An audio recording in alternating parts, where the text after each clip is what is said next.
నిర్మాణం కారణంగా నిర్మాణానికి సంబంధించిన భారీ వాహనాలు దానవైగూడెం ప్రధాన రహదారి గుండా తిరగడం వలన రోడ్డు గుంతలు పడి ప్రజలు తీవ్ర ఇబ్బందులు ఎదుర్కొంటున్న విషయం తెలుసుకొని స్థానికంగా ఉన్న అన్ని పార్టీలు బీఆర్ఎస్, బీజేపీ, సిపిఐ నాయకులు వెళ్లి కాంట్రాక్టర్లను కలిసి రోడ్డు గుంతలు పూడ్చి ప్రజల ఇబ్బందులను తొలగించాలని మాట్లాడడం జరిగింది.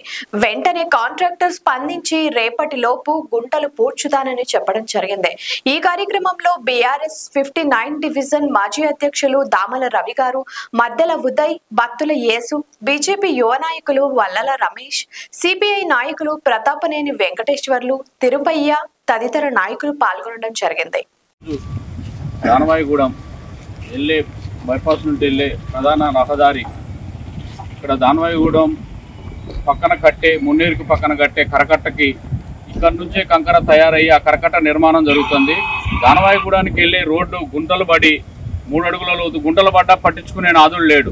ఈరోజు CPM party, BJP party, BRS party ఆధ్వర్యంలో ఈరోజు వచ్చి ఆ కాంట్రాక్టర్ గారితో మాట్లాడి 3 సెకండ్లో మాకు ప్రజలకు ఇబ్బంది జరగకోకుండా దానికి రెడ్ మిక్స్ పోసేసి లెవెల్ చేయాలని చెప్పేసి కాంట్రాక్టర్ గారితో మాట్లాడటం జరిగింది. వెంటనే రేపటి కల్లా 10-11 కల్లా దాన్ని ఖచ్చితంగా చేస్తానని చెప్పేసి మాకు హామీ ఇచ్చారు.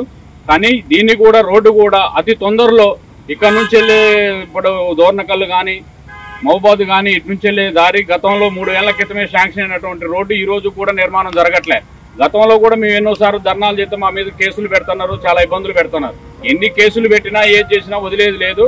మళ్ళీ 5-6 తారీఖు లోపు మాకు ఆ రోడ్డు నిర్మాణాలు ఏదో ఒకటి చేయకపోతే ఖమ్మం జిల్లాకు 3 మంత్రులు ఉన్నారు. 3 అడుగుల్లో గుంటపడ్డది. వాళ్ళు వెళ్తూనే ఉన్నారు, వస్తూనే ఉన్నారు. చూడండి అది ఒకసారి. కానీ ఇంకా ప్రజలను ఇబ్బంది పెట్టదు. ఇప్పటికే 4-3 చనిపోతూనే ఉన్నారు. ఈ రోడ్డు శాంక్షన్ అయిన కాడ నుంచి కూడా కనీసం పట్టించుకున్న నాదుడు లేడు.